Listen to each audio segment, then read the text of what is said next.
प्रिय दोस्तों, हम पढ़ रहे हैं चुनाव सुधार इलेक्टोरल रिफॉर्म्स। तो इलेक्टोरल रिफॉर्म्स जो हैं ये एम लक्ष्मीकांत के सहायता से हम पढ़ रहे हैं। अध्याय संख्या 73 है ये।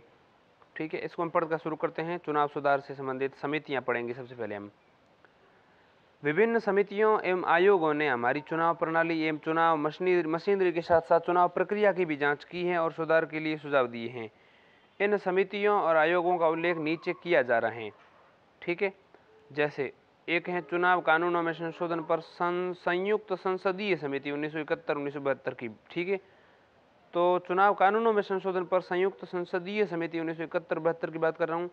फिर दूसरी है तारकुंडे समिति का गठन जयप्रकाश नारायण ने अपने संपूर्ण क्रांति आंदोलन के दौरान 1974 में किया था। तारकुंडे समिति जेपी नारायण ने। इसके अलावा इस गैर सरकारी समिति ने 1975 में अपनी रिपोर्ट दी थी। 1974 में जो है इस संपूर्ण क्रांति आंदोलन के लिए इसका गठन जो है समिति का किया गया और इसी समिति ने 1975 में अपनी रिपोर्ट प्रस्तुत की थी। इसके अलावा चुनाव सुधार के लिए दिनेश गोस्वामी समिति 1990, दिनेश गोस्वामी समिति 1990 की बात होती है। दिनेश गोस्वामी समिति जो है क्या कहती है, यह संदर्भ में क्या कहा गया है। 1996 का चुनाव सुधार जिसका उल्लेख इस अध्याय में आगे किया गया है वहाँ पर आपको देखना है और इसी समिति का वापस नाम आएगा दिनेश चुनाव समिति जो है ये बात हो रही है। 1996 का चुनाव सुधार पढ़ेंगे, उस समय इसका जिक्र हम फिर करेंगे। ठीक है, कुछ चीज़ें मैं एक्स्ट्रा जो बता रहा हूँ उन पर आप ध्यान दीजिएगा और उनको आप वापस जा कर के देखिएगा ज़रूर। ठीक है, ताकि मिलान करते समय जो चीज़ें आपको मिलती है ना उन्हीं चीज़ों से आपका मतलब लिंक बैठेगा। तो दिनेश गोस्वामी समिति की बात हम करेंगे फिर से। इसके अलावा देखिए और समितियों की बात करें तो अपराध और राजनीति के बीच साठगांठ की जांच करने के लिए वोहरा समिति 1993, अपराध और राजनीति के बीच साठगांठ की जांच करने के लिए वोहरा समिति 1993, चुनाव सुधार पर भारत के निर्वाचन आयोग की सिफारिशें 1998, चुनाव खर्च सरकार द्वारा वहन करने के लिए इंद्रजीत गुप्ता समिति 1998।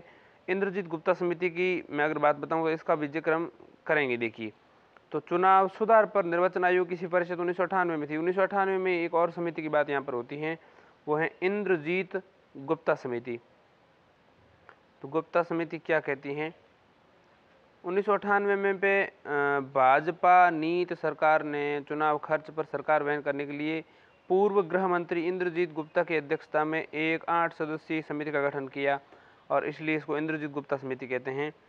इस समिति ने 1998 में जो बनी उसने रिपोर्ट 1999 में अपनी रिपोर्ट दी और सरकार द्वारा अपने खर्च वहन करने के लिए उचित, सरकार द्वारा चुनाव खर्च वहन करने को उचित बताया है समिति ने। और समिति का कहना था कि सरकार द्वारा चुनाव खर्च वहन करना संवैधानिक और कानूनी तरीके से उचित और जनहित में है। ठीक है,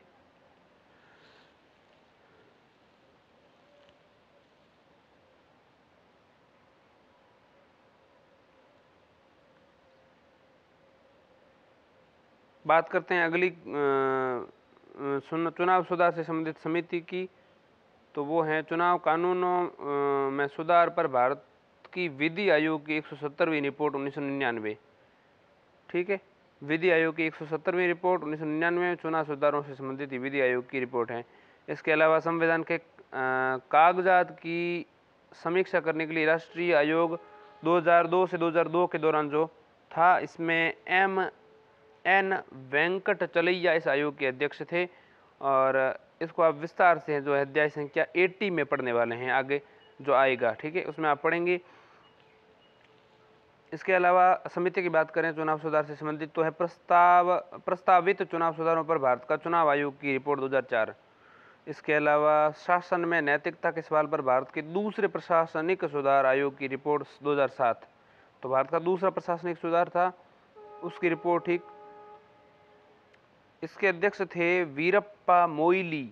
ठीक, दूसरे प्रशासनिक सुधार जो हैं उसके आयोग की रिपोर्ट की बात यहाँ की जा रही है। दूसरे प्रशासनिक सुधार आयोग के अध्यक्ष थे वीरप्पा मोइली। इसके अलावा चुनाव कानूनों एवं सुधारों से जुड़े तमाम सवालों को देखने के लिए 2010 में गठित तनख्वाह समिति, जिसको कोर समिति भी कहते हैं, तनख्वाह समिति। इसके अतिरिक्त आपराधिक कानून के संशोधन पर JS वर्मा समिति की 2013 की रिपोर्ट। इसके अलावा भारतीय विधि आयोग की निर्वाचन निर्भरताएं पर 244वीं रिपोर्ट 2014। फिर इसके अलावा 2015 में जो है चुनाव सुधार हुआ था। चुनाव सुधार 2015 पर भारत के 255वें विधि आयोग की रिपोर्ट। उपरोक्त समितियों एवं आयोगों की अनुशंसाओं के आधार पर चुनाव प्रणाली, चुनाव मशीनरी एवं चुनाव प्रक्रिया में कई सुधार किए गए। निम्नलिखित 4 भागों में बांट दिया गया, इनका अध्ययन किया जा सकता है। पहला 1996 के पहले चुनाव सुधार, दूसरा 1996 का चुनाव सुधार, तीसरा उसके बाद का चुनाव सुधार, और 2010 से अब तक के चुनाव सुधार।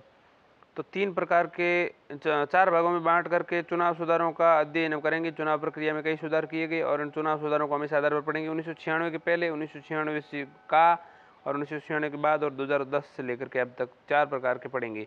तो सबसे पहले हम समझते हैं 1996 के पहले के चुनाव सुधार। तो चुनाव सुधार उसमें क्या किया गया, क्या क्या सुधार हुए, जैसे वोट देने की आयु घटाई, ठीक है, 61वां संशोधन किया गया 1996 के पहले वालों में देखें तो 1988 में किया गया था, ठीक है। और इसके अलावा चुनाव आयोग में प्रतिनियुक्ति की बात है, प्रस्तावकों की संख्या में भी वृद्धि की बात है, इलेक्ट्रॉनिकल वोटिंग मशीन है, इसके अलावा बूथ पर कब्जा है, मतदाता फोटो पहचान पत्र हैं, इपिक की बात होती है। फिर 1996 के सुधार देखेंगे तो इसको हम ऐसे करके एक एक करके समझेंगे। तो सबसे पहले हम समझते हैं 1996 के पूर्व के चुनाव सुधार। सबसे पहले समझते हैं वोट देने की आयु घटाई थी 1996 से पहले वालों की बात करें तो 1988 के 61वें संविधान संशोधन अधिनियम के जरिए लोकसभा के साथ साथ विधानसभाओं के चुनाव वोट डालने की उम्र जो है मतदाता की 21 से घटा करके 18 वर्ष कर दी गई। प्रतिनिधित्व से वंचित देश के युवाओं को अपनी भावनाओं को प्रकट करने का अवसर प्रदान करने और चुनाव का हिस्सा बनने में मदद करने के उद्देश्य से ऐसा किया गया। पहले के सुधारों में एक है चुनाव आयोग में प्रतिनियुक्ति। 1988 में प्रावधान किया गया था कि चुनाव के लिए मतदाता सूची बनाने, पुनरीक्षण करने और संशोधन करने के काम जो पदाधिकारी एवं कर्मचारी कार्यरत होंगे उन्हें ये काम करते रहने की अवधि तक चुनाव आयोग में प्रतिनियुक्ति माना जाएगा। इस अवधि के दौरान ये कर्मचारी चुनाव आयोग के नियंत्रण, देखरेख में अनुशासन के अधीन रहेंगे। इसके अलावा पहले वाले सुधारों में देखें तो प्रस्तावकों की संख्या में वृद्धि। 1988 जो है उसमें राज्यसभा एवं राज्यों के विधान परिषदों में चुनाव के लिए नामांकन पत्रों पर प्रस्तावक के रूप में हस्ताक्षर करने वाले निर्वाचकों की संख्या बढ़ाकर के चुनाव क्षेत्र के कुल मतों का 10% या ऐसे 10 निर्वाचक जो कम हो कर दिया गया। ऐसा व्यर्थ के उम्मीदवारों को चुनाव लड़ने से रोकने के लिए किया गया, ठीक है। क्या किया गया इस बात का ध्यान दीजिएगा। प्रस्तावकों की संख्या में वृद्धि कर दी, मतलब कोई भी चुनाव के लिए मान लो अगर उम्मीदवार खड़ा होता तो उम्मीदवार को कम से कम प्रस्तावक जो बताए गए हैं उतने प्रस्तावक होने आवश्यक है। 1988 में ऐसा किया गया कि राज्यसभा और राज्यों के विधान परिषद जो होती हैं उनमें चुनाव लड़ने के लिए, राज्यसभा और विधान परिषद की बात हो रही है, ध्यान दीजिएगा, राज्यसभा और विधान परिषद की, उनके लिए चुनाव के लिए नामांकन पत्रों पर प्रस्तावक के रूप में हस्ताक्षर करने वाले निर्वाचकों की संख्या को बढ़ा करके चुनाव क्षेत्र के कुल निर्वाचकों का 10% कर दिया। चुनाव क्षेत्र के कुल निर्वाचक थे उनके 10% या ऐसे 10 निर्वाचक जो कम हो कर दिया गया। ऐसा व्यर्थ के उम्मीदवारों को चुनाव लड़ने से रोकने के लिए किया गया, मतलब व्यर्थ कोई खड़ा नहीं हो जाए, अगर वास्तव में लोग उससे चाहते हैं तो वो खड़ा हो, ठीक है। अब देखिए यहाँ पर एक बात मैं बताता हूँ। देखिए 1988 में जो ये राज्यसभा और विधान परिषदों में जो ये सुधार किया गया, इस सुधार के संदर्भ में एक चीज़ बताता हूँ, वो है जन प्रतिनिधित्व अधिनियम संशोधन 1988 के द्वारा ऐसा किया गया। ये जो सुधार है जन प्रतिनिधित्व अधिनियम 1988 के द्वारा किया गया, ठीक है। और जन प्रतिनिधित्व अधिनियम 1988 जो है उसके बाद बहुत सारे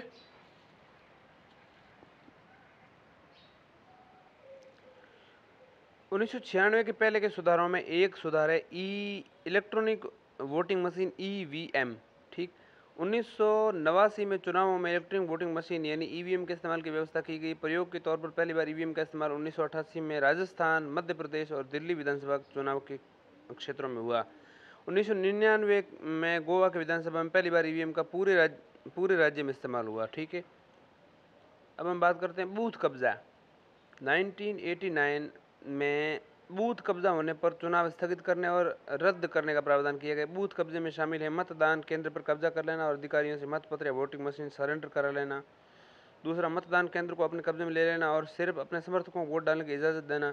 इसके अलावा किसी भी मतदाता को मतदान केंद्र पर जाने से लेकर धमकाना और रोकना तथा मतदान केंद्र पर कब्जा ही कर लेना, ये सब चीज़ें जो है बूथ कब्जा कहलाती हैं। 1996 से पूर्व के सुधारों में 1989 का ये सुधार कहलाता है, ठीक है।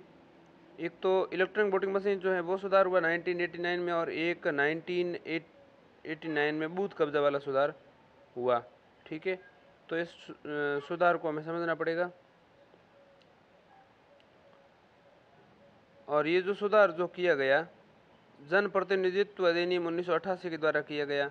ठीक, और जन प्रतिनिधित्व अधिनियम 1951 में संशोधन जो हुआ वो 1988 में जो किया गया वो संशोधन लागू हुआ 15 मार्च 1989 से। ठीक है, 15 मार्च 1989 लागू हुआ। 89 के अधिनियम के द्वारा जन प्रतिनिधित्व अधिनियम जो है 1951 में धारा जो है 58A को जोड़ी गई थी।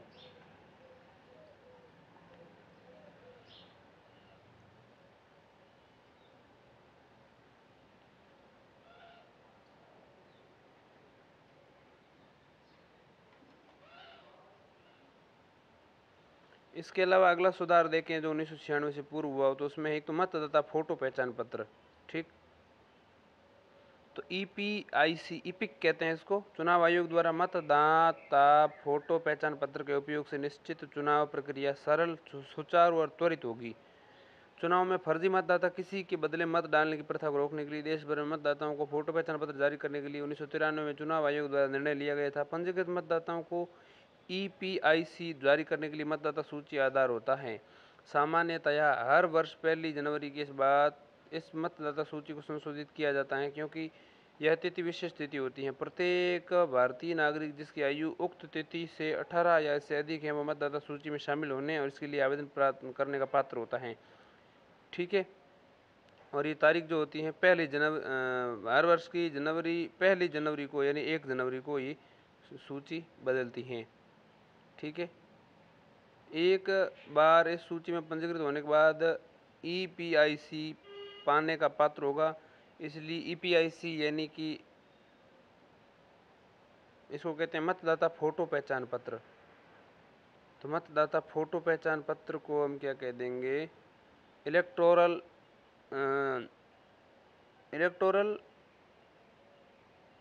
Photo identity certificate. तो इपिक ये होता है। और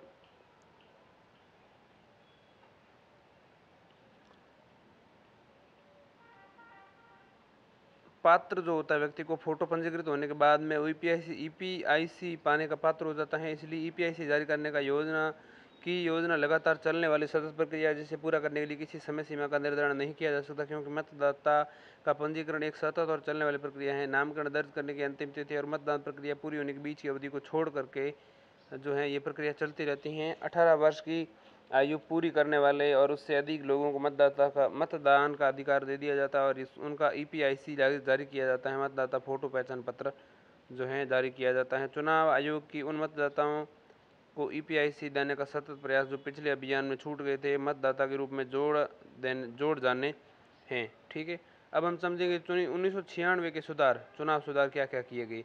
1990 में VP सिंह के नेतृत्व वाली राष्ट्रीय मोर्चा सरकार के तत्कालीन कानून मंत्री दिनेश गोस्वामी की अध्यक्षता में, जैसे मैंने बात की कि हम आगे बात करेंगे, तो दिनेश गोस्वामी की अध्यक्षता में 1990 में VP सिंह के नेतृत्व वाली राष्ट्रीय मोर्चा सरकार में चुनाव सुधार समिति का गठन किया गया। इस समिति से चुनाव प्रणाली का विस्तार से अध्ययन करने और प्रणाली की कमियों को दूर करने के लिए सुझाव देने को कहा गया।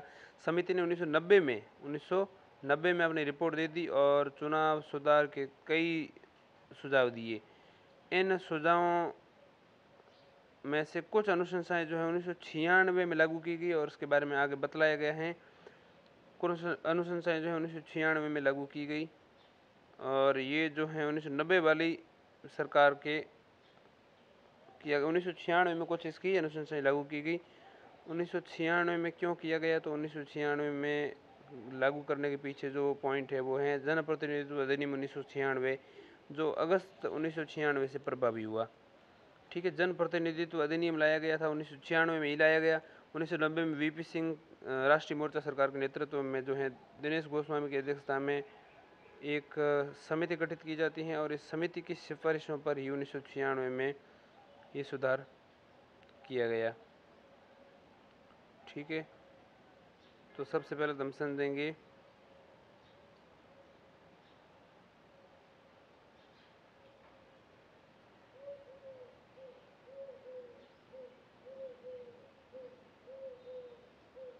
1996 अनुशंसाओं पर क्या बदलाव जो है किया गया है इस अधिनियम के द्वारा, और इसमें उम्मीदवारों की कौन कौन सी चीज़ें जो है सुधारी गई थी 1996 के इस जन प्रतिनिधित्व अधिनियम से।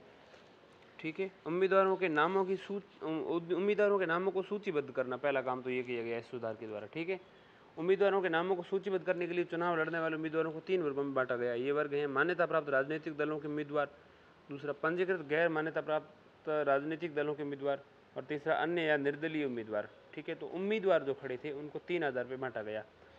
तो उम्मीदवारों की बात की जा रही, मतदाताओं की बात नहीं की जा रही है। उम्मीदवार समझते हैं आप प्रत्याशी, तो प्रत्याशी जो खड़े हैं उनके उम्मीदवारों को सूचीबद्ध करना, कोई राजनीतिक किस पार्टी से खड़ा है, किस पार्टी का प्रत्याशी है, उस आधार पर इनको बांटा गया। 3 मान्यता प्राप्त, पंजीकृत, गैर मान्यता प्राप्त और अन्य निर्दलीय दल। ठीक है, चुनाव लड़ने वाले उम्मीदवारों को की सूची और मतपत्र में उसके नाम अलग अलग उपरोक्त क्रम में रहेंगे। सभी वर्गों में नामों को वर्ण क्रमानुसार रखा जाएगा। राष्ट्रीय गौरव का अनादर करने पर अयोग्य घोषित करने का कानून। राष्ट्रीय गौरव अपमान निरोधक अधिनियम 1971 के तहत निम्नलिखित अपराधों के लिए सजा प्राप्त व्यक्ति 6 साल तक लोकसभा और राज्य विधानसभा का चुनाव लड़ने के लिए अयोग्य होगा। तो राष्ट्रीय गौरव अपमान निरोधक अधिनियम 1971 के तहत ये बात की गई कि अपराधों के लिए सजा प्राप्त व्यक्ति 6 साल तक चुनाव लोकसभा का और राज्य विधानसभा का नहीं लड़ सकेगा। ठीक है, कौन कौन से अपराध? राष्ट्रीय झंडे के अनादर का अपराध अगर मान लो करता है कोई, तो फिर वो चुनाव नहीं लड़ पाएगा। ठीक है, दूसरा भारत के संविधान का अनादर करने का अपराध, भारत के संविधान का और राष्ट्रीय झंडे का अनादर करने वाला व्यक्ति जो है नहीं लड़ सकेगा। इसके अलावा राष्ट्रगान गाने से रोकने का अपराध है, राष्ट्रगान गा रहा है और उसे कोई रोक रहा है तो ये अपराध भी जो है 1971 के अपमान निरोधक अधिनियम, राष्ट्रीय गौरव अपमान निरोधक अधिनियम 1971 का जो है उसके तहत ये एक राष्ट्र अपराध है। और इस अपराधों के लिए सजा प्राप्त व्यक्ति 6 साल तक जो है, अपराध से कोई मान लो अपराधी सिद्ध हो जाता है तो इससे जो सज़ा मिलेगी वो ये है कि 6 साल तक लोकसभा और राज्य विधानसभा को चुनाव लड़ने के लिए वो योग्य नहीं होगा। तो राष्ट्रीय गौरव का अनादर करने वाले अयोग्य घोषित करने का कानून जो है इसमें लाया गया उम्मीदवारों को सूचीबद्ध करने के इस श्रेणी में। इसके अलावा शराब बिक्री पर प्रतिबंध, मतदान खत्म होने की अवधि के 48 घंटे पहले तक मतदान केंद्र के इलाके में किसी दुकान, खाने की जगह, होटल या किसी भी सार्वजनिक या निजी स्थल में किसी तरह के शराब नशीले पेय नहीं बेचा जा सकता। इस कानून का उल्लंघन करने वाला व्यक्ति 6 माह की कैद या 2000 रुपये के जुर्माने या दोनों सजा का भागी होगा। ठीक है, इसके अलावा प्रस्तावकों की संख्या, लोकसभा या विधानसभा को चुनाव लड़ने वाला व्यक्ति, अब प्रस्तावकों की संख्या में 1996 के बाद में सुधार कौन से हुए 1996 के अधिनियम के द्वारा। तो सुधार में एक प्रस्तावों की संख्या में क्या किया गया, लोकसभा या विधानसभा का चुनाव लड़ने वाले व्यक्ति अगर किसी मान्यता प्राप्त राजनीतिक दल का उम्मीदवार नहीं है, राजनीतिक मान्यता प्राप्त दल अगर मान लो नहीं है उसका उम्मीदवार वो नहीं है, तो उसके नामांकन पत्र पर क्षेत्र के 10 पंजीकृत मतदाताओं के हस्ताक्षर प्रस्ताव के रूप में होने चाहिए। ठीक है, अगर उम्मीदवार किसी मान्यता प्राप्त दल का है तो सिर्फ एक प्रस्ताव की जरूरत होती है, अन्यथा 10 की जरूरत रहेगी। ठीक है, ऐसे व्यर्थ के लोगों को चुनाव लड़ने से रोकने के लिए किया गया है। इसके अलावा उम्मीदवार की मृत्यु की बात यहाँ पर 1996 के चुनाव सुधार में की गई। मृत्यु क्या है, चुनाव लड़ रहे किसी उम्मीदवार का निधन मतदान के पूर्व हो जाने पर मतदान जो है चुनाव रद्द कर दिया जाता था और उसके बाद उस क्षेत्र में फिर से चुनाव प्रक्रिया शुरू होती थी। लेकिन अब मतदान के पूर्व चुनाव लड़ रहे किसी उम्मीदवार का निधन हो जाने पर क्या हो जाएगा, चुनाव रद्द नहीं होता है। हालांकि मान्यता प्राप्त राजनीतिक दल के उम्मीदवार का निधन होने की स्थिति में उस दल के 7 दिनों के अंदर दूसरा उम्मीदवार देने का विकल्प दिया जाता है। ठीक है, बात करते हैं उपचुनाव की समय सीमा। संसद या राज्य विधानसभा मंडल की किसी सदन की सीट खाली होने पर 6 महीने के अंदर उपचुनाव कराना होगा। ये 96 में सुधार किया गया। उपचुनाव की समय सीमा की बात यहाँ पर की जा रही है, 6 महीने समय है उसका। लेकिन ये व्यवस्था 2 स्थितियों में लागू नहीं होती। कौन कौन सी स्थितियों में उपचुनाव नहीं कराया जा सकेगा, वो है, एक तो जिस सदस्य की खाली जगह भरी जानी है उसका कार्यकाल अगर 1 साल से कम अवधि का बचा हुआ हो तो फिर ऐसे में उपचुनाव नहीं कराए जा सकते। इसके अलावा उपचुनाव की समय सीमा में दूसरा बिंदु है, जब चुनाव आयोग केंद्र सरकार से सलाह मशविरा कर सत्यापित कर ले कि निर्धारित अवधि के अंदर उपचुनाव कराना कठिन है तो इन 2 स्थितियों में उपचुनाव जो है फिर से लागू नहीं कर सकते। ठीक है, मतलब एक तो कौन सा, जिस सदस्य की जगह भरे जानी है 1 साल से कम अवधि का अगर उसमें समय बचा हुआ हो तो, और दूसरा जब चुनाव आयोग केंद्र सरकार से सलाह मशवरा करके ये बात स्पष्ट कर दे कि यहाँ अब उपचुनाव जो है कराना कठिन है। इसके अलावा तीसरा जो सुधार है वो है मतदान के दिन कर्मचारियों का अवकाश। किसी भी व्यवसाय, व्यापार, उद्योग या अन्य संस्थान में कार्यरत पंजीकृत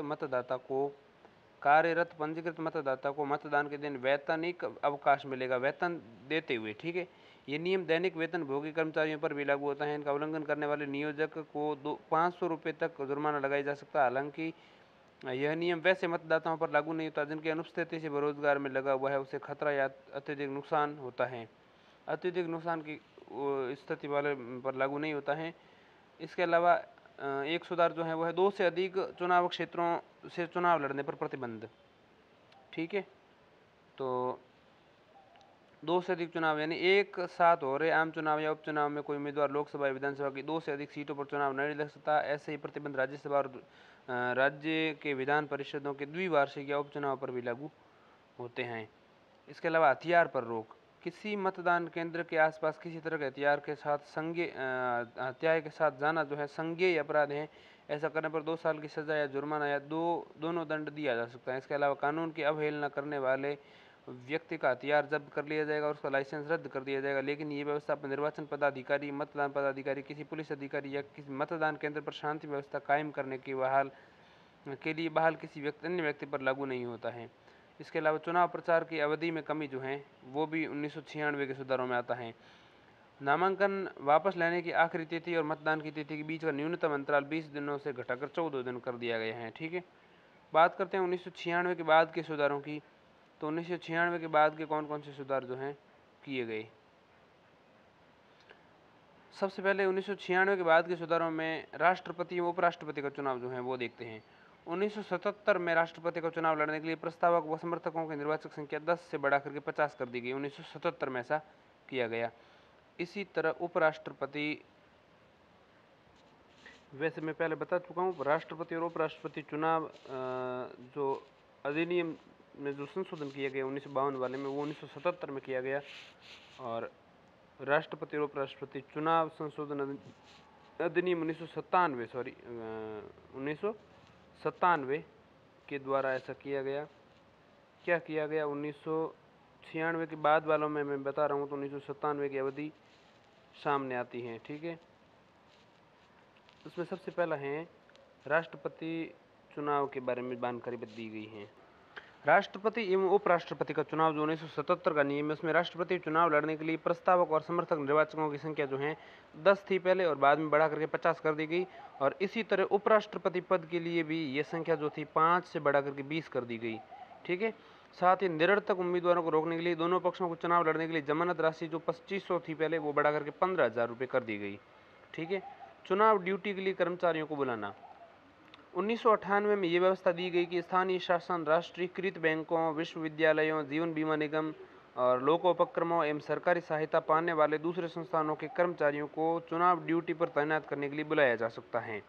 ठीक है, किस किस को बुलाया जा सकता है? स्थानीय शासन और राष्ट्रीयकृत बैंकों, विश्वविद्यालयों, जीवन बीमा निगम, लोकोपक्रमों, सरकारी सहायता पाने वाले दूसरे संस्थानों के कर्मचारी जो भी होते हैं उनको चुनाव ड्यूटी पर बुलाया जा सकता है। इसके अलावा डाक मतपत्र के जरिए वोट डालना। तो 1996 के बाद के सुधारों में एक डाक मतपत्र के जरिए वोट डालना जो है उसमें सुधार किया गया। क्या सुधार किया गया ये देखते हैं। सबसे पहले तो 1999 में कुछ खास तरह के मतदाताओं के लिए डाक मतपत्र के जरिए वोट देने की व्यवस्था की गई। चुनाव आयोग के साथ सलाह मशविरा करके किसी भी श्रेणी के व्यक्ति को इस सुविधा के लिए अनुसूचित कर सकता है। चुनाव आयोग जो है सरकार के साथ सलाह मशविरा करके कर सकता है। और इसी तरह अधिसूचित व्यक्ति अपने चुनाव क्षेत्र में डाक मतपत्र के जरिए वोट डालेगा, वह किसी अन्य तरीके से वोट नहीं दे सकता। इस बात का ध्यान रखिएगा। इसके अलावा अब हम समझते हैं अन्य सुधारों में प्रॉक्सी के जरिए वोट डालने की सुविधा। 2003 में सशस्त्र सेना में कार्यरत वोटरों और ऐसे सशस्त्र बल में कार्यरत लोगों को जहां सेना अधिनियम लागू होता है को प्रॉक्सी के जरिए वोट डालने का विकल्प चुनने का अधिकार भी उपलब्ध कराया गया, सुविधा उपलब्ध कराई गई। ऐसे वोटर जो प्रॉक्सी के जरिए वोट डालना चाहते हैं उन्हें निर्धारित प्रपत्र में अपना प्रॉक्सी नियुक्त करना होगा और इसकी सूचना अपने चुनाव क्षेत्र के चुनाव अधिकारी को देनी होगी। ठीक है, इसके अलावा उम्मीदवारों द्वारा आपराधिक इतिहास, संपत्ति आदि की घोषणा, ये भी एक सुधार 1996 के बाद में था। उम्मीदवारों द्वारा आपराधिक इतिहास और संपत्ति आदि की घोषणा। 2003 में चुनाव आयोग ने संसद या राज्य विधानसभा चुनाव लड़ने के इच्छुक उम्मीदवारों को 2003 में चुनाव आयोग ने संसद या राज्य विधानसभा चुनाव लड़ने के लिए इच्छुक उम्मीदवारों को अपने नामांकन पत्र के साथ निम्नलिखित जानकारी उपलब्ध कराने का आदेश जारी किया।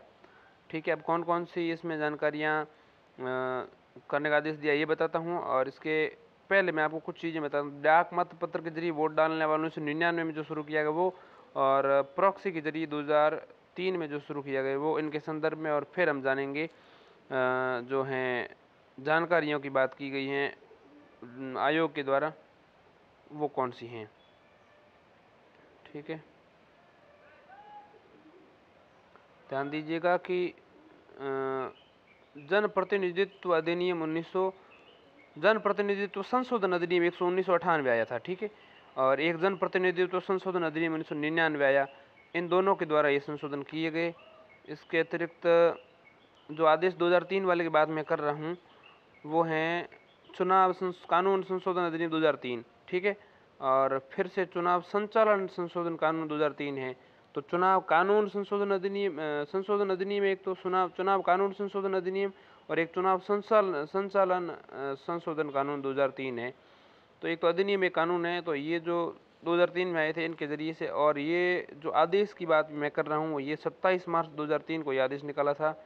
ठीक है, तो चुनाव कानून संशोधन अधिनियम 2003 है, चुनाव संचालन संशोधन कानून 2003 है, और एक जनप्रतिनिधित्व अधिनियम संशोधन 2003 की बात आगे हम करेंगे।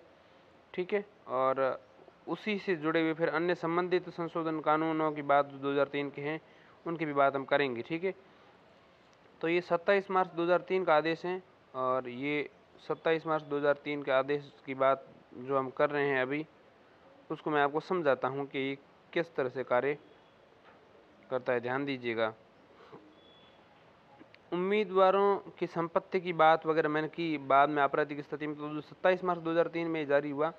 2003 में 27 मार्च 2003 को लागू हुआ। 2003 में चुनाव आयोग ने संसद और राज्य विधानसभा का चुनाव लड़ने के लिए इच्छुक उम्मीदवारों को नामांकन पत्र के साथ निम्नलिखित जानकारी देने के लिए आदेश दिया, और यह आदेश 27 मार्च 2003 से लागू हुआ। इसमें क्या आदेश दिया गया? पहला कि उम्मीदवार को पहले कभी किसी आपराधिक मामले में सजा मिली है या निर्दोष करार दिया गया है, रिहा कर दिया गया है, या उसे कैद की सजा या जुर्माना हुआ है। इसके अलावा नामांकन पत्र दाखिल करने के लिए 6 महीने पहले, और क्या उम्मीदवार किसी लंबित मामले के अभियुक्त हैं, 2 साल या से अधिक अवधि की कैद सजा हो सकती है, और उस मामले में अभियोग दाखिल हो चुका है या कोर्ट द्वारा संज्ञान लिया गया हो। अगर ऐसा है तो इसका विवरण दाखिल करें। इसके अलावा उम्मीदवार, उसकी पत्नी, आश्रितों की संपत्ति, अचल चल, बैंकों में जमा राशि आदि का विवरण जो है वो भी जारी कराने के लिए बताने के लिए कहा। इसके अलावा देनदारी अगर हो, इसके अलावा खासकर या किसी सरकारी वित्तीय संस्थान या सरकार का बकाया हो, देनदारी हो, तो वो भी बतानी पड़ेगी। इसके अलावा उम्मीदवार की शैक्षणिक योग्यता भी इसमें बताने की बात की गई। ठीक है, तो ये सुधार महत्वपूर्ण सुधार है। उम्मीदवारों द्वारा आपराधिक इतिहास, संपत्ति और आदि की घोषणा जो है जानकारी देने की गई, आदेश निकाला गया। इसके अलावा शपथ पत्र में कोई गलत जानकारी देना या अनुचित जानकारी देना जो है अपराध है, चुनावी अपराध है। इसके लिए 6 माह तक के कैद, सजा या जुर्माना, ये दोनों हो सकते हैं। एक इसके अलावा सुधार जो 1996 के बाद में हम देखते हैं वो है 2003 में राज्यसभा चुनाव से संबंधित चुनाव। तो राज्यसभा चुनाव में बदलाव किया गया। 2003 में राज्यसभा चुनाव से संबंधित निम्नलिखित बदलाव किए गए। पहला, राज्यसभा चुनाव लड़ने वाले उम्मीदवार की आवासीय अर्हता हटा ली गई। ठीक, इसके लिए पहले उम्मीदवार को जिस राज्य से निर्वाचित होना था वहाँ से मतदाता होना जरूरी होता था। अब उसका देश के किसी संसदीय क्षेत्र का वोटर होना पर्याप्त होगा। ठीक है, इसके अतिरिक्त राज्यसभा में चुनाव में गुप्त मतदान की जगह खुला मतदान शुरू किया गया। ऐसा राज्यसभा के चुनाव के दौरान क्रॉस वोटिंग पर लगाने और पैसे के खेल को समाप्त करने के लिए किया गया। नई व्यवस्था में राजनीतिक दल के निर्वाचक को मतपत्र पर मुहर लगाने के बाद अपनी पार्टी में नामित एजेंट को मतपत्र दिखाना होता है।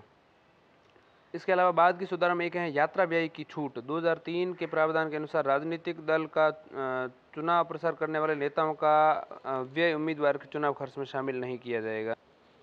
यहाँ एक चुनाव एवं अन्य संबंधित कानून संशोधन अधिनियम 2003 में लाया गया। चुनाव एवं अन्य संबंधित कानून 17 से लेकर के 18, 19, 20 ये पॉइंट जो हैं उस पर इसी पर टिके हुए हैं। मैं आपको बता दूंगा 17, 18, 19, 20 खतरा से लेकर के 20 तक, मतलब 17 खतरा से लेकर के कानून का नाम है चुनाव एवं अन्य संबंधित कानून संशोधन अधिनियम 2003। ठीक है, तो बाद के सुधारों में एक तो ये छूट दी गई, एक इसके अलावा देखिए जैसा कि मैंने बताया यात्रा व्यय की छूट दी गई, तो ये पॉइंट जो है चुनाव संशोधन अधिनियम 2003 वाले से किया गया। ठीक है, इसके अलावा मतदाता सूची आदि की निःशुल्क आपूर्ति। ठीक है, 2003 के प्रावधान के अनुसार लोकसभा विधानसभा चुनाव में मान्यता प्राप्त दलों राजनीतिक दलों के उम्मीदवारों को मतदाता सूची की प्राप्ति होगी। सामग्री निःशुल्क उपलब्ध कराई जाएगी। साथ ही चुनाव आयोग को संबंधित चुनाव क्षेत्र में मतदाताओं या मान्यता प्राप्त राजनीतिक दल के उम्मीदवारों को निर्धारित सामग्री उपलब्ध करानी होगी। राजनीतिक दलों को चंदा लेने की स्वतंत्रता है। ठीक है, 2003 में राजनीतिक दलों को किसी व्यक्ति या सरकारी कंपनी को छोड़कर किसी से भी कोई भी राशि स्वीकार करने की स्वतंत्रता है। अब आयकर में राहत का दावा करने के लिए उन्हें 20,000 रुपये से अधिक के हर चंदे की जानकारी चुनाव आयोग को देनी होगी। ठीक है, साथ ही चंदे के रूप में दी गई रकम पर कंपनी को भी आयकर में छूट मिलेगी। ठीक है, इसके अलावा देखिए इलेक्ट्रॉनिक मीडिया पर समय का आवंटन। 2003 के प्रावधान के तहत किसी मुद्दे को दिखाने या प्रचारित करने या जनता को संबोधित करने के लिए चुनाव आयोग राजनीतिक दलों को केवल टेलीविजन नेटवर्क या दूसरे इलेक्ट्रॉनिक मीडिया पर समान रूप से समय आवंटित करेगा, समान रूप से देगा। ठीक है, इलेक्ट्रॉनिक मीडिया पर समय आवंटन की बात 1996 के बाद भी सुधारों में शामिल है। यह आवंटन पिछले चुनाव में मान्यता प्राप्त राजनीतिक दलों की उपलब्धियों के आधार पर होगा, कितनी मान्यता मिली उस आधार पर होगा। इसके अलावा ईवीएम में ब्रेल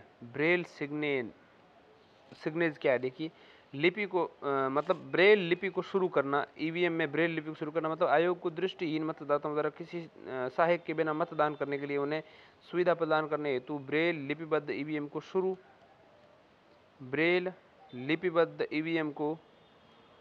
शुरू करने के लिए दृष्टिहीनों के विभिन्न संघों में अभ्यावेदन प्राप्त हुआ।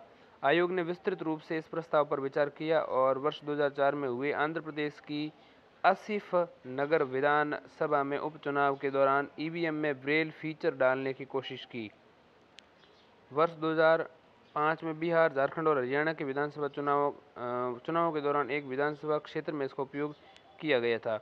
वर्ष 2006 में विधानसभा चुनाव के दौरान असम, पश्चिम बंगाल, तमिलनाडु, पुडुचेरी, केरल राज्यों के लिए। वर्ष 2005 की बात करें तो वहाँ बिहार, झारखंड और हरियाणा में विधानसभा चुनाव के दौरान एक विधानसभा क्षेत्र में इसका प्रयास किया गया था ब्रेल लिपि वाले का। ठीक है, 2004 में आंध्र प्रदेश की आसिफ नगर विधानसभा चुनाव में उपचुनाव के दौरान ईवीएम में ब्रेल फीचर डालने की कोशिश की गई थी। 2005 में बिहार, झारखंड, हरियाणा में, 2006 में जो है असम, पश्चिम बंगाल, तमिलनाडु, पुडुचेरी, केरल राज्यों में विधानसभा चुनाव के दौरान जो है ये प्रयास किया गया। वर्ष 2008 में विधानसभा चुनाव के दौरान राष्ट्रीय राजधानी दिल्ली में भी इसका प्रयोग किया गया और आयोग ने 15वें लोकसभा चुनाव 2009 के साथ साथ कतिपय राज्यों में विधानसभा चुनाव के दौरान इलेक्ट्रॉनिक वोटिंग मशीनों में ब्रेल फीचर डाला था, इसका प्रयोग किया था। ठीक है, अब हम समझते हैं 2010 से लेकर अब तक के चुनाव सुधार। देखिए 2010 से लेकर के अब तक चुनाव सुधार चौथा प्रकार है चुनावों को सुधारों में। हम जो अध्याय पढ़ रहे हैं वो चुनाव सुधार ही हैं। 2010 से लेकर के अब तक के चुनाव सुधारों में सबसे पहले हम देखेंगे एग्जिट पोल पर प्रतिबंध। एग्जिट पोल पर प्रतिबंध का मतलब है कि 2009 के प्रावधान जो किया गया, 2009 के प्रावधान के अनुसार लोकसभा और राज्यसभा के चुनाव के दौरान एग्जिट पोल करने और उसके परिणामों को प्रकाशित करने पर रोक लगा गई है। इस तरह के चुनाव आयोग अधिसूचित अवधि के दौरान कोई व्यक्ति एग्जिट पोल नहीं कर सकता था या प्रिंट, इलेक्ट्रॉनिक मीडिया या किसी और तरीके से उस पोल के परिणामों को प्रचारित नहीं कर सकता। इस प्रावधान का उल्लंघन करने वाला व्यक्ति 2 साल तक की कैद या जुर्माने या दोनों का भागी होगा। एग्जिट पोल का मतलब क्या है? एग्जिट पोल का मतलब है जनमत सर्वेक्षण, जो कि वोटरों में किस तरह वोट किया जाता है या फिर चुनाव में सभी वोटरों ने किसी राजनीतिक दल या उम्मीदवार के बारे में क्या सोचा है वो बताते हैं। इसके अलावा 2010 के बाद के सुधारों में अयोग्य घोषित कराने के लिए मामला दर्ज कराने की समय सीमा जो है वो सुधारी गई है। 2009 में भ्रष्ट तरीका अपनाने वाले व्यक्ति को अयोग्य करार देने की प्रक्रिया सरल बनाने का प्रावधान किया गया 2009 में। ठीक है, ये प्रक्रिया सरल की गई 2009 में। और ये किसके तहत की गई? तो वो है जनप्रतिनिधित्व अधिनियम संशोधन वाला 2009 में, जो 2010 में फरवरी 2010 से लागू हुआ। और जनप्रतिनिधित्व संशोधन अधिनियम 2009 जो है, अब हम आगे बात करेंगे तो जनप्रतिनिधित्व अधिनियम 2009 की बात करेंगे जो 2010 में फरवरी से लागू हुआ। ठीक है, अगले जनप्रतिनिधित्व अधिनियम 2010 की बात हम जब करेंगे, अगले जनप्रतिनिधित्व अधिनियम 2010 वाले की बात करेंगे जो 2011 में लागू होगा, ठीक है, तो उसकी बात करेंगे। तब तक ये जनप्रतिनिधित्व संशोधन अधिनियम 2009 ही चलेगा। 2010 से लेकर अब तक के सुधारों में पहला एग्जिट पोल जो सुधार है उसमें 2009 का जनप्रतिनिधित्व संशोधन अधिनियम जो है फरवरी 2010 से जो लागू हुआ, उस प्रावधान के अनुसार लोकसभा और राज्यसभा के चुनाव के दौरान एग्जिट पोल करने और उसके परिणामों को प्रकाशित करने पर रोक लग गई है। इस तरह चुनाव आयोग द्वारा अधिसूचित अवधि के दौरान कोई व्यक्ति को एग्जिट पोल नहीं कर सकता, प्रिंट या इलेक्ट्रॉनिक मीडिया या किसी अन्य तरीके से पोल के परिणामों को प्रचारित नहीं कर सकता। इस प्रावधान का उल्लंघन करने वाला व्यक्ति 2 साल तक के कैद या जुर्माना या दोनों का भागी होगा। एग्जिट पोल का मतलब जन मत सर्वेक्षण है और वोटरों को किसी तरह का वोटरों ने किस तरह वोट किया है या फिर चुनाव में सभी वोटरों ने किस राजनीतिक दल या उम्मीदवार के बारे में क्या सोचा है, इस पर एग्जिट पोल नहीं हो सकती। दूसरा जो है वो है अयोग्य घोषित कराने के लिए मामला दर्ज कराने की समय सीमा। 2009 का जो जनप्रतिनिधित्व संशोधन अधिनियम है उसमें जो है भ्रष्ट तरीका अपनाने वाले व्यक्ति को अयोग्य करार देने की प्रक्रिया सरल बनाने का प्रावधान किया गया है। इसमें भ्रष्ट तरीका अपनाने वाले का दोषी पाए जाने वाले व्यक्ति को अयोग्य करार देने के लिए उसके मामले को 3 माह के अंदर राष्ट्रपति के पास पेश करने का समय अधिकृत अधिकारी को दिया गया है। इसके बाद भ्रष्ट तरीके से घेरे में सभी अधिकारी 2009 जनप्रतिनिधित्व संशोधन अधिनियम में सभी अधिकारियों चाहे वे सरकारी सेवा में हो, चुनाव आयोग द्वारा संचालित कराने के लिए प्रतिनियुक्ति किए गए हो, किसी को उम्मीदवार में चुनाव उसकी जीत की संभावना बढ़ाने के लिए किसी तरह का मदद लेने या भ्रष्ट तरीका अपनाने में घेर लेने का प्रावधान किया गया है। इसके अलावा जमानत राशि में बढ़ोतरी 2009 में जो संशोधन अधिनियम जनप्रतिनिधि संशोधन अधिनियम लाया गया उसमें लोकसभा चुनाव लड़ने वाले उम्मीदवारों को द्वारा जमा कराने वाली जमानत राशि जो है सामान्य कोटि के उम्मीदवारों के लिए 10,000 से बढ़ाकर 25,000 और अनुसूचित जाति जनजाति के उम्मीदवारों के लिए 5,000 से बढ़ाकर के 12,000 रुपये कर दी गई है।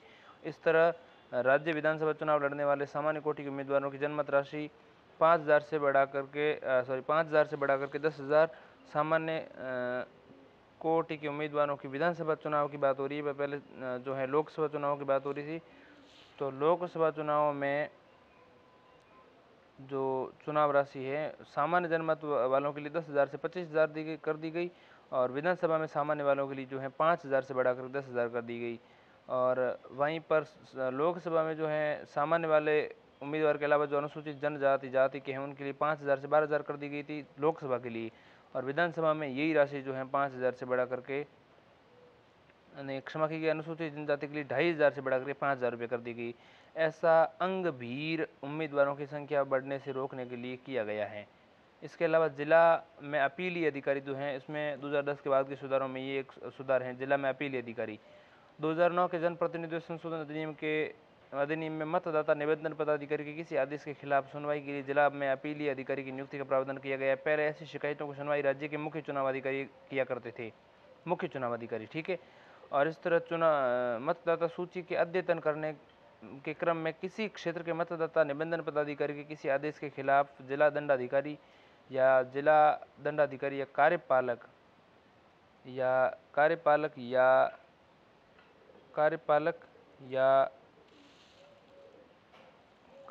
या मतलब जिला दंडाधिकारी या कार्यपालिका या अतिरिक्त जिला दंडाधिकारी के किसी आदेश के खिलाफ राज्य में मुख्य चुनाव अधिकारी के पास अपील होगी, ठीक है।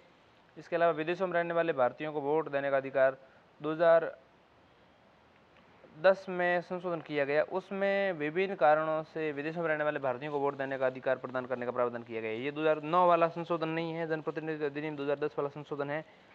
और 2010 के इस संशोधन में विभिन्न कारणों से विदेशों में रहने वाले भारतीयों को वोट देने का अधिकार प्रदान करने का प्रावधान किया गया।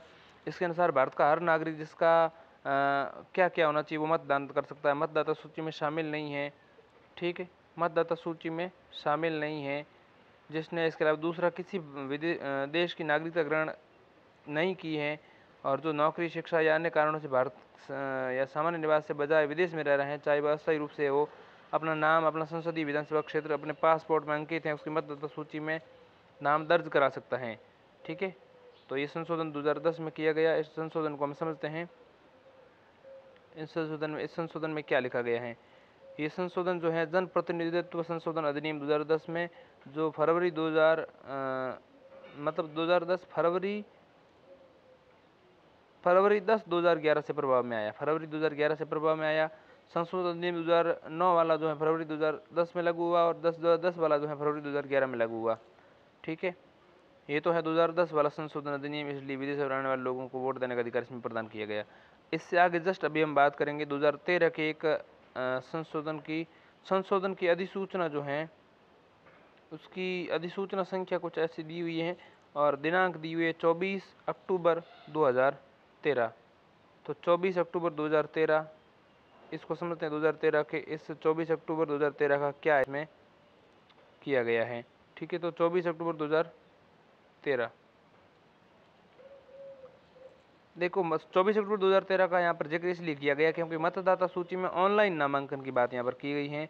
वर्ष 2013 में मतदाता सूची के नामांकन के लिए ऑनलाइन फाइनलिंग के लिए एक प्रावधान किया गया। इस उद्देश्य के लिए केंद्र सरकार ने चुनाव आयोग से परामर्श कर नियम बनाए और मतदाता पंजीकरण संशोधन नियम 2013 के नाम से जाना जाता है।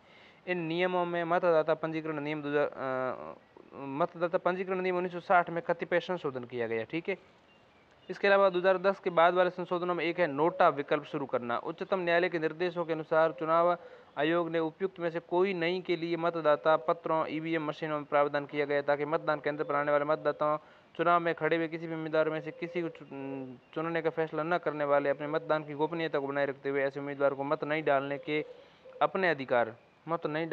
अपने अधिकार का प्रयोग कर सकें। नोटा के लिए प्रावधान 2013 में छत्तीसगढ़, मध्य प्रदेश, मिजोरम, राष्ट्रीय राजधानी क्षेत्र दिल्ली और राजस्थान की राज्य विधानसभा में आम चुनाव से पहले ही लागू कर दिया गया था।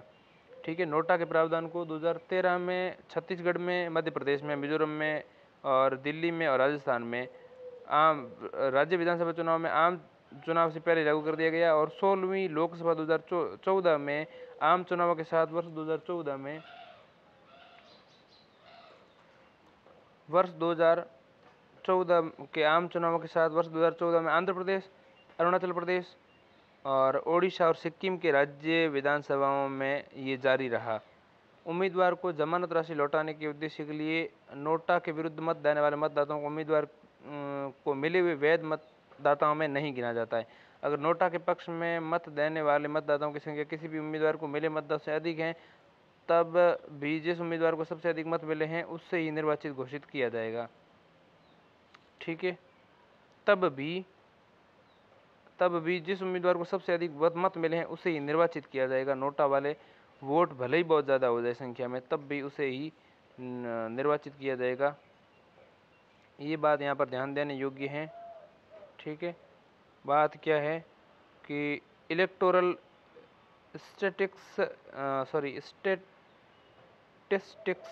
स्टैटिस्टिक्स पॉकेट बुक 2015 जो है, उस पुस्तक के जरिए से ये सूचना मिली हुई है। और तब भी जो है उसे क्या किया जाएगा, उसे नियुक्त किया जाएगा जिसको सबसे ज़्यादा वोट मिले हैं। ठीक है,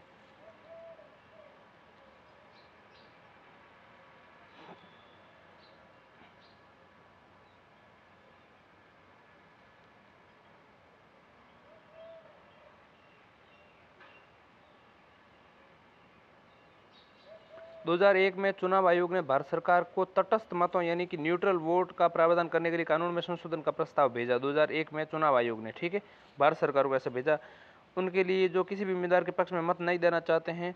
2004 में peoples union for civil liberties यानी PUCL में नोट नहीं देने के अधिकार के संरक्षण में मतपत्र एवं EVM में आवश्यक गोपनीय प्रावधान करने के लिए याचिका दायर की। सर्वोच्च न्यायालय ने 2013 में चुनाव आयोग को EVM व मतपत्र में उपरोक्त में से कोई नहीं यानी नन ऑफ द अबव यानी नोटा का प्रावधान करने का आदेश दिया। 2013 में चुनाव आयोग के को EVM और मतपत्र में उपरोक्त में से कोई नहीं यानी नन ऑफ दीज यानी नोटा का प्रावधान करने का प्रावधान दिया गया। मतदाता निरीक्षण पेपर ऑडिट ट्रायल, ये एक सुधार जो है 2010 वालों में और हैं, इसको भी समझते हैं। ठीक है, मतदाता निरीक्षण पेपर ऑडिट ट्रायल यानी कि voter verification paper audit trial, जिसको हम VVPAT की शुरुआत देखते हैं। तो ये बाद में शुरुआत हुई VVPAT की। VVPAT EVM से जुड़ी एक स्वतंत्र प्रणाली जो मतदाताओं को अनुमति देती है कि वे सत्यापित कर सकें उनका मत उक्त उम्मीदवार को पड़ा है कि नहीं। पक्ष में मत पड़ा उन्होंने जिसके पक्ष में मत पड़ा उन्होंने डाला था। जब मत पड़ता है तो एक स्लिप मुद्रित होती है और 7 सेकंड के लिए पारदर्शी खिड़की उम्मीदवार की क्रम संख्या और नाम उम्मीदवार चिन्ह पर उजागर होता है। 7 सेकंड के लिए ये रहता है, फिर मिट जाता है। ठीक है। इसके पश्चात स्लिप कटकर मुहर बंद वीवीपैट ड्रॉप में गिर जाती हैं। यह प्रणाली मतदाता को पेपर रसीद के आधार पर अपने मत को चुनौती देने की सुविधा प्रदान करती हैं। नियमों के अनुसार मतदान केंद्र के प्रिसाइडिंग ऑफिसर को मतदाता की असहमति दर्ज करनी होती है और मतगणना के समय उसका हिसाब रखा जाता है। अगर चुनौती असत्य पाई जाती है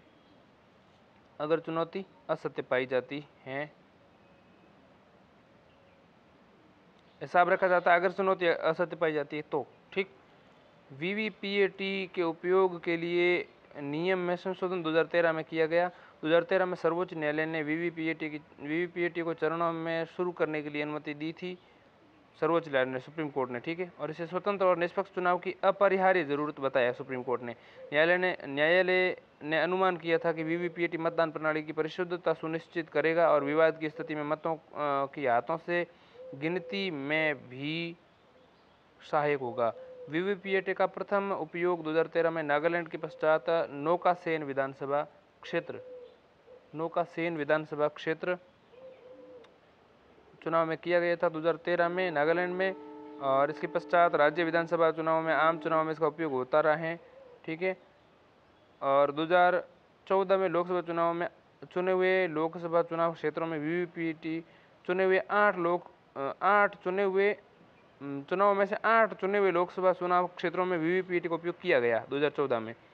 ईवीएम के साथ वीवीपीएटी मतदान प्रणाली में सटीकता और पारदर्शिता सुनिश्चित करता है। अब हम समझेंगे जेल या पुलिस हिरासत में रहा व्यक्ति चुनाव लड़ सकता है। ये संशोधन हुआ वर्ष 2013 में। सर्वोच्च न्यायालय ने पटना में उच्च न्यायालय को एक आदेश बहाल रखा जिसमें कहा गया कि एक व्यक्ति को जेल या पुलिस हिरासत में होने की वजह से मतदान का अधिकार नहीं हो, वह निर्वाचक नहीं है, इसलिए संसद विधानसभा चुनाव लड़ने के लिए जनप्रतिनिधित्व अधिनियम 1951 में ये नए प्रावधान जोड़े गए। ठीक है। अब ये नए प्रावधान कौन से जोड़े गए इसको समझते हैं। देखिए, जेल या पुलिस हिरासत में रह रहा व्यक्ति चुनाव लड़ सकता है। इसमें क्या बात सामने आई, देखिए, मुख्य चुनाव आयुक्त बनाम जन चौकीदार 2013 के मामले में ये बात सामने आई। मुख्य चुनाव आयुक्त बनाम जन चौकीदार 2013 का मामला है। ठीक है। इसके अतिरिक्त एक मामला और है, जन प्रतिनिधित्व संशोधन एवं मान्यकरण अधिनियम 2013। ठीक है। तो ये तो अधिनियम है 2013 वाला। ठीक है। इसको समझते हैं हम। तो ये मुख्य चुनाव आयुक्त बनाम जन चौकीदार मामला 2013 है। उस 2013 के इस मामले में सर्वोच्च न्यायालय ने पटना उच्च न्यायालय को एक आदेश को बहाल रखा। पटना उच्च न्यायालय के एक आदेश को, उसमें पटना जो उच्च न्यायालय है उसने ये कहा था, एक व्यक्ति को जेल या पुलिस हिरासत में होने की वजह से मतदान का अधिकार नहीं हो, वह निर्वाचक नहीं है, इसलिए संसद या विधानसभा चुनाव लड़ने के लिए जनप्रतिनिधित्व अधिनियम 1951 में ये प्रावधान जोड़े गए। ठीक है। 2013 का ये प्रावधान है, संशोधन किया गया। मतलब पहला प्रावधान इसमें ये किया गया, पहला प्रावधान ये स्पष्ट करता है कि मतदान रोके जाने के कारण, जेल में या पुलिस हिरासत में होने के कारण पहला प्रावधान ये स्पष्ट करता है कि जेल में या पुलिस हिरासत में होने के कारण मतदान से रोके जाने के कारण कोई व्यक्ति जिसका नाम मतदाता सूची में प्रविष्ट नहीं है, निर्वाचक होने से नहीं रोका जाएगा। ठीक है। निर्वाचक होने से वो नहीं रोका जाएगा। दूसरा प्रावधान स्पष्ट करता है कि एक संसद सदस्य अथवा विधानसभा सदस्य तभी अयोग्य माना जाएगा जबकि वह अधिनियम के अंतर्गत अयोग्य हो, अन्य किसी आधार पर उसे अयोग्य नहीं माना जाएगा।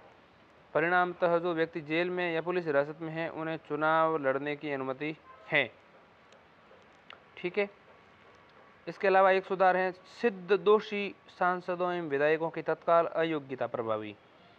सिद्ध दोषी सांसदों और विधायकों की तत्काल अयोग्यता प्रभावी मतलब 2013 में सर्वोच्च न्यायालय ने व्यवस्था दी कि अभियोग पत्रित सांसद और विधायक अपराध के लिए दोषी सिद्ध होने पर अपील के लिए 3 माह का नोटिस दिए जाने के बिना ही संसद या विधानसभा की सदस्यता से विधानसभा की सदस्यता से तत्काल प्रभाव से अयोग्य हट जाएंगे। ठीक है, सांसद या विधायक अपराध जो हैं वो तत्काल अयोग्य हो जाएंगे। न्यायालय की संबद्ध पीठ ने जन प्रतिनिधित्व अधिनियम 1951 की धारा 8 में चौथा क्लोज की असंवैधानिक मानकर धारा को रद्द कर दिया, जो सिद्ध दोष कानून बनाने वालों को उच्चतम न्यायालय में दोष सिद्धि अथवा सजा पर रोक लगाने के लिए अपील का प्रावधान करती थी। पीठ ने हालांकि यह स्पष्ट किया कि ये व्यवस्था भविष्य प्रभावी है और जो लोग उच्च न्यायालय में सर्वोच्च न्यायालय में दोष सिद्धि के विरुद्ध अपील कर चुके हैं वे इस आदेश से बरी ही रहेंगे। पीठ ने कहा, संविधान के अनुच्छेद 102 और 191 के 2 प्रावधानों को पढ़ने से पूरी तरह स्पष्ट हो जाता है कि एक व्यक्ति को संसद के किसी सदन अथवा विधानसभा का सदस्य चुने जाने से अयोग्य करने और सदस्य बनने के लिए एक ही कानून बनाना है। और इस प्रकार संसद को अनुच्छेद 102 और 191 के अंतर्गत ये शक्ति नहीं है, संसद को ये शक्ति नहीं है कि एक व्यक्ति को संसद या विधानसभा सदस्य चुने जाने से अयोग्य करने और एक व्यक्ति को संसद या विधानसभा सदस्य बने रहने देने से अयोग्य करने के संबंध में अलग अलग कानून बनाए। ठीक है, तो उसको कोई ये अधिकार नहीं है। ठीक है, संसद या विधानसभा का सदस्य चुने जाने से अयोग्य करने का भी और व्यक्ति को संसद या विधानसभा सदस्य बने रहने देने से अयोग्य करने के संबंध में अलग अलग कानून बनाने के अधिकार, अलग अलग कानून बनाए, ये शक्ति संसद के पास नहीं है। अब हम समझेंगे चुनाव खर्च की सीमा 2014 में जो घोषित हुई। एक चुनाव में खर्च की अधिकतम सीमा, जिसमें हम संसदीय क्षेत्र की बात करेंगे और फिर विधानसभा क्षेत्र की बात करेंगे। सर्वाधिक पता नहीं किस राज्य में है, यहाँ पर बहुत सारे राज्यों के नाम दिए गए हैं। सभी राज्यों में मैं आपको देख लेता हूँ। मैं सबसे पहले संसदीय क्षेत्र की बात करूँ तो सबसे पहले संसदीय क्षेत्र मेरे हिसाब से उत्तर प्रदेश के आसपास चले जाते हैं हम। तो उत्तर प्रदेश में क्या सभी में जो है एक सीमा तय की हुई है। मजे की बात ये है, देखिएगा, अरुणाचल प्रदेश और गोवा में जो है ये राशि 54 लाख रुपए है, अरुणाचल प्रदेश और गोवा में। बाकी आंध्र प्रदेश में, असम में, बिहार में, गुजरात में, हरियाणा में, हिमाचल प्रदेश में, जम्मू कश्मीर में, कर्नाटक में, केरल में, मध्य प्रदेश में, महाराष्ट्र में, मणिपुर में, मेघालय में, मिजोरम में, नागालैंड में और ओडिशा में, पंजाब में, राजस्थान में और तमिलनाडु में, त्रिपुरा में, उत्तर प्रदेश में, पश्चिम बंगाल में, छत्तीसगढ़ में, उत्तराखंड में, झारखंड में और तेलंगाना में, इन सब में 70 लाख रुपए हैं। कितनी है? इकाई, दाई, सैकड़ा, हजार, 10,000, लाख, 10 लाख, 70 लाख। ठीक, 54,000। एक तो सिक्किम में भूल गया, तो एक तो सिक्किम और दमन एवं दीव सॉरी क्षमा कीजिएगा, दिल्ली केंद्र शासित प्रदेश या संघ शासित प्रदेश को छोड़ करके बाकी के समस्त, जैसे अंडमान एवं निकोबार द्वीप समूह, चंडीगढ़, दादरा एवं नगर हवेली एवं दमन दीव। ठीक, दादरा एवं नगर हवेली, दमन एवं दीव, इनके लिए पता नहीं अब 70 लाख रुपए कर दिया गया होगा, तो अभी नहीं पता है। पुडुचेरी में 54 लाख हैं, लक्षद्वीप में 54 लाख हैं। ठीक है, दिल्ली में तो 70 लाख है। ठीक है, दादरा एवं नगर हवेली, दमन एवं दीव में आप मान लीजिए जो भी है। चंडीगढ़ में 54 लाख है, अंडमान एवं निकोबार द्वीप समूह में 54 लाख है। राज्यों की बात करें तो राज्यों में एक तो सिक्किम में 54 लाख हैं और बाकी गोवा में 54 लाख है और अरुणाचल प्रदेश में 54 लाख है। तो अरुणाचल प्रदेश, गोवा और सिक्किम और बाकी दिल्ली को छोड़कर बाकी सभी केंद्र शासित प्रदेशों में लगभग 54 लाख है। ठीक है, अब हम बात करते हैं विधानसभा क्षेत्र के लिए चुनाव खर्च की अधिकतम सीमा। ठीक है, तो यहाँ पर जो है चुनाव खर्च की अधिकतम सीमा अरुणाचल प्रदेश में तो कितनी है? केवल इकाई, दाई, सैकड़ा, हजार, 10,000, लाख, 20 लाख। विधानसभा क्षेत्र में जो अरुणाचल प्रदेश है वहाँ पर केवल 20 लाख है। कितनी है? 20 लाख। और कहाँ है 20 लाख? और तो एक तो मुझे अरुणाचल प्रदेश में 20 लाख दिखी और 20 लाख जो हैं वो है मणिपुर में, मेघालय में, मिजोरम में, नागालैंड में। तो मणिपुर, मेघालय, मिजोरम, नागालैंड, इन सब में भी 20 लाख है। ठीक है, सिक्किम में भी 20 लाख ही राशि। ठीक है, इसके अलावा त्रिपुरा में भी 20 लाख ही हैं। इसके अतिरिक्त पुडुचेरी में भी 20 लाख है और बाकी सभी स्टेट्स में जो है विधान सभा है ही नहीं। तो जिनमें है नहीं उनको छोड़ दो, बाकी सब में जो बच गए मैं बताया, इनके अलावा जितने भी राज्य हैं, जैसे आंध्र प्रदेश है, चाहे असम है, चाहे बिहार है, चाहे गुजरात है, हरियाणा है, हिमाचल प्रदेश है, कर्नाटक है, केरल है, महाराष्ट्र है, इनमें सब में 28 लाख राशि है। ठीक है, ओडिशा है, राजस्थान है, सब में 28 लाख रुपए विधानसभा के लिए राशि है। बाकी विधानसभा जिनमें है नहीं उनको छोड़ दो, जैसे जम्मू कश्मीर में विधानसभा का डैश किया हुआ है यहाँ पर, मुझे ऐसा लगता है कि है नहीं। तो ये है राशि। ठीक है, तो यहाँ पर राशि की बात की गई है। पीठ ने, यहाँ पर एक पीठ है सिद्ध, अब हम वापस आ जाते हैं। सिद्ध दोषी सांसदों एवं विधायकों की तत्काल अयोग्यता प्रभावी। 2013 में सर्वोच्च न्यायालय ने व्यवस्था दी कि अभियोग पत्रित सांसद या विधायक अपराध के लिए दोषी सिद्ध होने पर अपील के लिए 3 माह की नोटिस दिए जाने के बिना ही सांसद या विधानसभा सदस्य से तत्काल से अयोग्य घोषित हो जाएंगे। ठीक है, न्यायालय की संबंध पीठ जो थी उसने जनप्रतिनिधित्व अधिनियम 1951 की धारा 8(4) में असंवैधानिक मानकर रद्द कर दिया, जो सिद्ध कानून बनाने को उच्चतम न्यायालय में दोष सिद्धि अथवा सजा पर रोक लगने के लिए अपील का प्रावधान करती थी। उस धारा को, अपील करने वाली धारा को ही क्या कर दिया, असंवैधानिक मानकर रद्द कर दिया। किसने? न्यायालय की संबद्ध पीठ ने। जनप्रतिनिधित्व अधिनियम 1951 की धारा 8(4) को उन्होंने क्या कर दिया, समाप्त कर दिया। ठीक है, पीठ ने कहा कि अधिनियम की धारा 8(4) जो कि संसद या विधानसभा के वर्तमान सदस्यों को अधिनियम के अंतर्गत अयोग्यता से बचाने में प्रयुक्त होती हैं अथवा उस तारीख को आगे बढ़ाने में प्रयुक्त होती है जिस तारीख को संसद या विधानसभा के वर्तमान सदस्यों की अयोग्यता प्रभावी होगी, संसद के संविधान से शक्तियों के बाहर है, संसद को ये शक्तियाँ नहीं दी हुई हैं। जैसे ही वो अयोग्य होगा तो उसे तुरंत बात करना पड़ेगा। ये जो धारा 8(4) है वो उसको खत्म करो। पीठ के अनुसार 102 और 191 के सकारात्मक, अनुच्छेद 102 और अनुच्छेद 191 के सकारात्मक शर्तों को देखने के बाद हम मानते हैं, पीठ ने यह कहा कि संसद को सांसद या विधानसभा के लिए चुने जाने के लिए वही अयोग्य निरर्हता निर्धारित करने की शक्ति है जो कि संसद या विधानसभा के वर्तमान सदस्यों के लिए हो सकती हैं। हम ये भी मानते हैं कि संसद या विधानसभा के वर्तमान सदस्यों के मामले में संविधान के अनुच्छेद 101 और 190 के प्रावधान संसद को वह तारीख आगे बढ़ाने से रोकते हैं जब से अयोग्यता प्रभावी होगी। इसलिए संसद ने अधिनियम की धारा 8 की उपधारा 4 को अधिनियमन करके अपनी शक्तियों की सीमा लांघी है। उसी के अनुसार धारा 8 की उपधारा 4 के संविधान का उल्लंघन है। सर्वोच्च न्यायालय ने उपरोक्त निर्णय को निष्प्रभावी करने के लिए जनप्रतिनिधित्व अधिनियम जो है द्वितीय संशोधन एवं मान्यकरण विधेयक 2013 संसद में लाया गया। सर्वोच्च न्यायालय के उपरोक्त निर्णय को निष्प्रभावी करने के लिए, अब एक निर्णय जो सर्वोच्च न्यायालय ने दिया उस निर्णय को निष्प्रभावी करने के लिए जनप्रतिनिधित्व संशोधन द्वितीय संशोधन एवं मान्यकरण विधेयक संसद 2013 संसद में लाया गया। संसद ऐसा करता है। ठीक है, हालांकि बाद में सरकार ने इस विधेयक को वापस ले लिया और विधेयक जो है 2013 में लाया गया था ये बाद में वापस ले लिया। इसके अलावा 2010 के बाद की सुधारों में देखें तो वह चुनाव खर्च की सीमा बढ़ी। 2014 में केंद्र सरकार ने बड़े राज्यों में लोकसभा चुनावों के लिए खर्च सीमा जो है बढ़ा करके 70 लाख कर दी, जो पहले 40 लाख थी। अन्य राज्यों एवं केंद्र शासित प्रदेशों में ये 5 लाख से बढ़ा करके 5 लाख कर दी गई। मतलब केंद्र शासित प्रदेशों में ये सीमा जो है 5 लाख रुपए कर दी गई, पहले 16 से 40 लाख रुपए की गई थी। ठीक, 5 लाख की गई।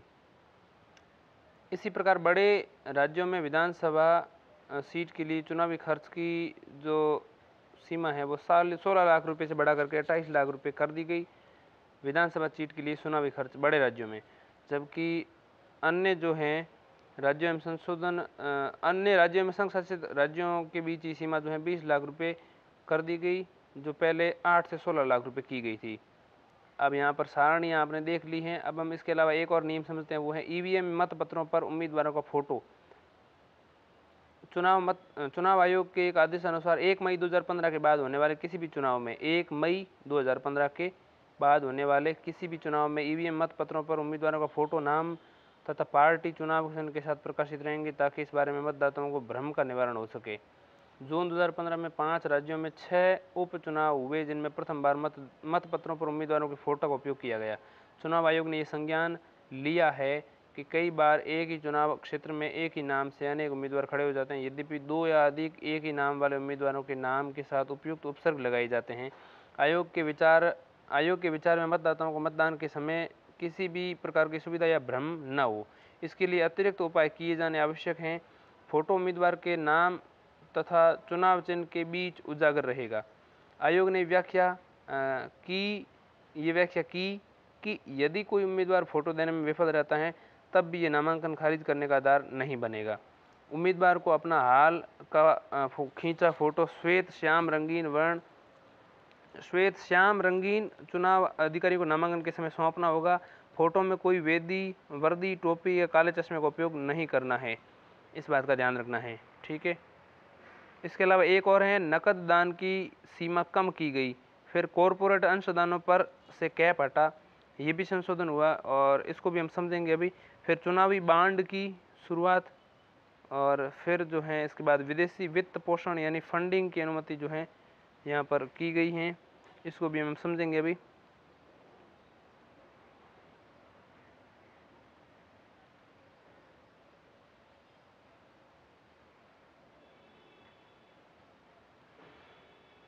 तो एक एक करके हम समझते हैं इनको। देखिए, सबसे पहले तो हमें समझना है वो है ईवीएम में मत पत्रों उम्मीदवार का फोटो, हमने समझ लिया। ठीक है। अब हम समझेंगे नकद दान की सीमा कम की गई। 2017 में किसी व्यक्ति द्वारा राजनीतिक दल को गुप्त रूप से दिए जाने वाले दान, भेंट राशि, चंदा की सीमा जो है 20,000 रुपये से कम करके 2,000 रुपये कर दी गई। इसका अर्थ ये हुआ कि अब राजनीतिक दल दान के रूप में किसी व्यक्ति को 2,000 रुपये से अधिक राशि नहीं ले सकते। हालांकि 2,000 से कम राशि की प्राप्ति या सूचना राजनीतिक दल द्वारा निर्वाचन आयोग को देना अनिवार्य नहीं है। इसके लिए 2,000 रुपये से अधिक की दान राशि का हिसाब रखना अनिवार्य है। इसके अलावा कॉरपोरेट अंशदानों पर से कैप हटा। बजट 2017 में किसी कंपनी के पिछले 3 वर्षों के शुद्ध लाभ का 7.5 तक अंशदान की सीमा समाप्त कर दी गई है। इसका तात्पर्य यह हुआ कि अब कोई कंपनी किसी दल को कितनी भी धनराशि की दान के रूप में दे सकती है। ठीक है। कॉरपोरेट अंशदानों पर से कैप हट गया है। वर्ष 2017 में कंपनी के पिछले 3 वर्षों के शुद्ध लाभ का 7.5% तक अंशदान सीमा समाप्त कर दी गई है। इसका तात्पर्य ये हुआ है कि 7% तक का अंशदान जरूरी नहीं है। अब कोई कंपनी किसी दल को कितनी भी धनराशि के रूप में दान के रूप में दे सकती है। ठीक है। इसके अलावा कंपनी का ऐसा दान मुनाफे और घाटे के खाते में दर्ज कराने के दायित्व भी नहीं रहा है। इसके अलावा चुनावी बॉन्ड की शुरुआत देखें तो वर्ष 2018 में केंद्र सरकार ने चुनावी बॉन्ड जो है योजना की अधिसूचना जारी की 2018 में। इस योजना की घोषणा 2017 के बजट में की जा चुकी थी। इसे राजनीतिक